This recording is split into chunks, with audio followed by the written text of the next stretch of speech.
zoti Kurti nga zlyen nga fitoria në Kosovë u futej në zgjedhje edhe në Shqipëri si kryeministri i Kosovës. Tash ne mund të themi, okay, ne jemi vëllezër e tjera, mirë, po mendoj se kur është çështja të sjellja si shtet, po të kishte qenë një përzierje një shtet tjetër, me siguri që askush nuk do ta tolerante ashtu sikur që e ka toleruar Edi Rama. Ashtu ju mund të thoni e ka bërë edhe në Macedoni, por në Macedoni dihet kujt i ka ndihmuar. Do të thotë pasi ka fituar Mickoski, atëherë Kurti e ka ndihmuar pikërisht atë që po vrehet që është një politika e tij është totalisht anti-shqiptare.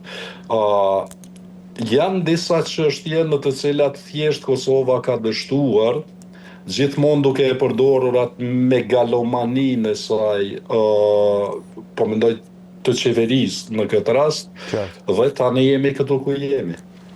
Do vi pak më vonë tek sinjalet nga Bashkimi Evropian dhe nga Shtetet e Bashkuara, po përpara duhet ndalem pak tek ky sulmi në kanalin e Iber Lepencit, ku më duket pak ditë më para, ndoshta dje, prokuroria ka ngritur aktakuzën për 3 serb, shtetas të Kosovës, kam përshtypjen, por serb në etni, dhe me ndërhyrjen edhe të Byros Federale të Hetimit, të FBI, të themi. A është shenjë që këto zgjedhje mund të shoqërohen me tension? Ky është atentat që ka ndodhur para një viti, që ta qartësojmë. Po a ka shenja tensionesh nga veriu? Ju e thatë pak më parë që rikthimi i listës serbe në zyrat komunale të veriut, pra e ka kthyer situatën atje në kuptimin politik të fjalës. A do të ketë tensione, po them, marrë shkas edhe nga këto aktakuzat të prokurorisë? Dua ta kuptoj. Jo, shqisane, duhet ta kemi parasysh një fakt.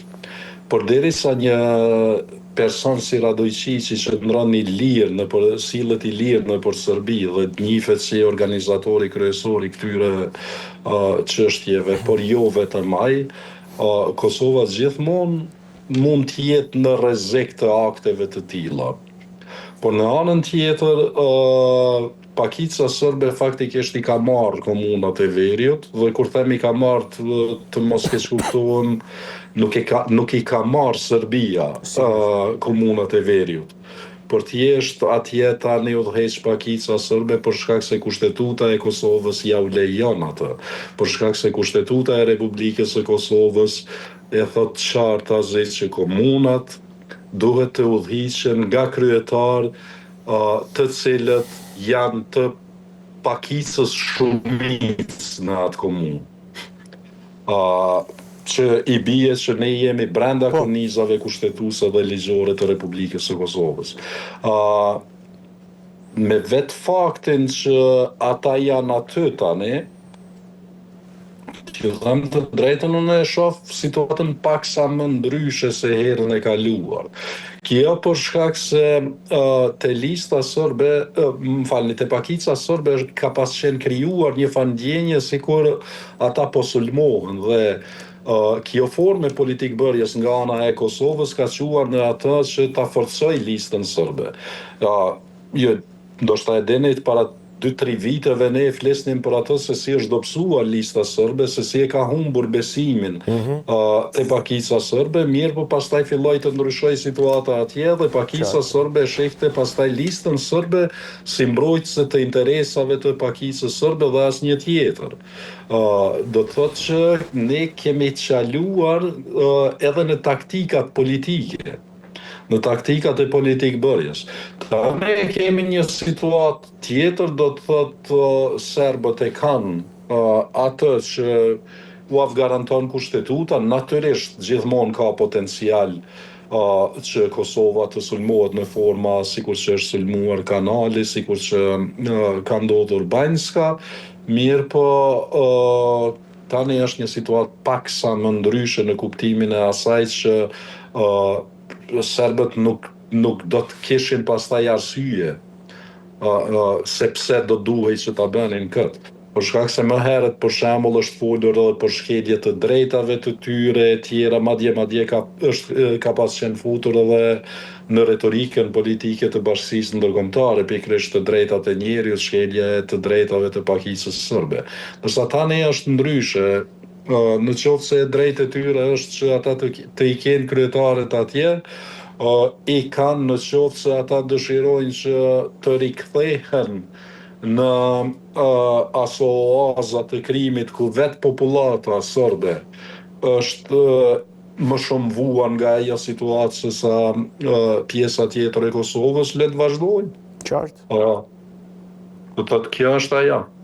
Qartë. Mirë, për t'ju rikthyer pak partnerëve ndërkombëtar, Bashkimit Evropian dhe Shteteve të Bashkuara të Amerikës, së pari, ka sinjale të fundit nga Bashkimi Evropian për heqjen graduale, po themi të masave, ndaj Kosovës dhe kushtet konkrete që Bashkimi Evropian i ka vendosur Kosovës, siç besoj është patjetër normaliteti i marrëdhënieve dypalçe dhe rikthimi patjetër i dialogut dhe nga ana tjetër dokumenti strategjik i Departamentit Amerikan të Mbrojtjes i cili e klasifikon Kosovën si zonë me vulnerabilitet të lartë, ku ndërhyrje dhe destabilizimi mbeten rreziqe reale për sigurinë e Shteteve të Bashkuara të Amerikës. Ndoshta për ta nisur nga kjo e fundit, çfarë do të thotë zonë me vulnerabilitet të lartë? Gjane, tashti e dim të gjithë që po e filloj kështu. Po. Shqipëria është në fazën ndoshta më të lartë që pas lufta e dytë botërore, që pas luftës së dytë botërore në fazën shkallën më të lartë të ndikimit në Ballkan.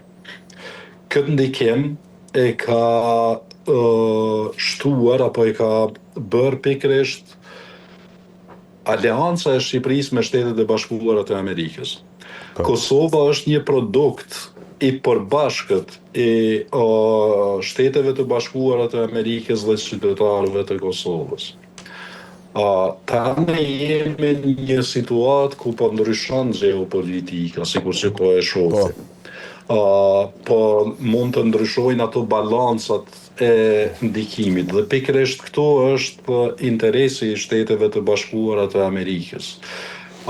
Kosova një herë ka gabuar kur nuk e ka lejuar gazin amerikan që të kalojë nëpër Kosovë, për shkak se gazi amerikan thjesht ka qenë një farë kufiri. Shtetet e Bashkuara të Amerikës kanë dashur të thonë këtu jam unë, jo që ka pasur far interesi të madh ekonomik Amerika në Kosovë me atë gaz, për shkak se në fund të ditës me një 3-4 ndërtesa të New Yorkut ndoshta e kish pas njëjtën shitje si kur në tërë Kosovën. Por ka qenë çështje strategjike. E dim që Serbia është një dorë e zgjatur e Rusisë dhe tani çdo konflikt eventual në Ballkan duke pasur parasysh që veri është një pikë e nxehtë, por derisa Shtetet e Bashkuara të Amerikës merren me tema më të mëdha në kuptimin e asaj, e kemi Gazan, e kemi Ukrainën, thjesht do të humbaste fokusin dhe jo e dini që nga historia e dim që gjithmonë pastaj kur nxehen situatat edhe superfuqit më të mëdha është dashur që të lëshojnë dikot që të pastaj të nxjerrin prioritetet. Unë e shoh si fat që ne jemi një pikë e interesit strategjik të Shteteve të Bashkuara të Amerikës dhe që Amerika neve na shef si interes dhe destabilizimin ton këtu e shef si prekje interesit të Shteteve të Bashkuara të Amerikës. Ju them të drejtën, për mua kjo do të thotë shumë, për shkak se është një mesazh jo vetëm për ne, por është një mesazh ndoshta edhe për botën. Në fakt kjo është mjaft interesante dhe është sinjal i mirë, mendoj unë, edhe në kuadër të atij dokumentit me 33-35 pika për Evropën, pra kur duket se ka një çari midis Washingtonit edhe Brukselit, nga ana tjetër Kosova cilësohet si vend me vulnerabilitet të lartë dhe si një pikë strategjike e interesit amerikan. Dhe kjo është gjë e mirë në këto kushte. Ne kemi Kosovën për te i Kosovës se kemi një Shqipëri aty afër e cila ka dalje në det. Po, Anën tjetër, Shtetet e Bashkuara të Amerikës se kanë një bandstill në Kosovë, por është çështja edhe e aeroportit në Shqipëri, në Laç, nëse nuk gaboj. Do të thot, është absolutisht një farë pikë lidhje dhe tashti ndoshta e kam mani profesionale këtu në gjithmonë i krahasoj me luftën e parë botërore. Ju e dini për shembull se si është shpall pavarësia e Shqipërisë. Gjithmonë ka qenë ato strategjitë e interesave të fuqive të mëdha dhe popujt e vegjël shpesh herë duhet të ndihen fatlum që janë brenda kornizave të strategjive dhe interesave të popujve të shteteve të tilla. Fatbarësisht jo të Rusisë, por Shteteve të Bashkuara të Amerikës. Në anën tjetër, ne në Kosovë kemi një problem ideologjik tani më. po, pse? Për shkak se ne kemi një qeveri e cila e promovon një ideologji këgja Sovraniste. po pra. Dhe shiqani on kur Megjithatë, presidenti Trump po i mbështet nga do po them kështu qeveritë sovraniste, me qëra fjala. por jo të majta. Por jo të majta, e vërtet është, po. Tashte shiqani kur e shohim ne të majtë dhe të djathtë ka parti të cilat thonë që jemi të majta për hir të votës, mirë, po kur e merr dhe analizon më shumë është e djathtë se e majtë. E kur flas për Kosovën, thjesht kemi një problem ideologjik tani me e cila është promovohet nga qeveria e Republikës së Kosovës, fatkeqësisht. Dhe ajo çka desha të them, ndoshta për herë të parë kam dëgjuar këto 2-3 vite që ka persona të cilët madje edhe Shtetet e Bashkuara të Amerikës i shohin si fajtrore dhe është vërejtur një farë futje e një farë mini anti-amerikanizmi.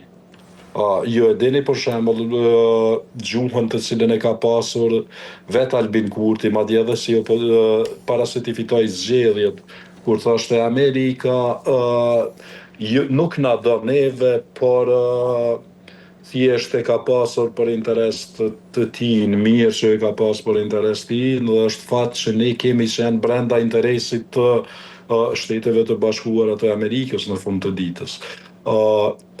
Është një situatë goxha interesante, po them, për shkak se nuk po dua ta them që është e rëndë, edhe pse në fund të ditës ajo është.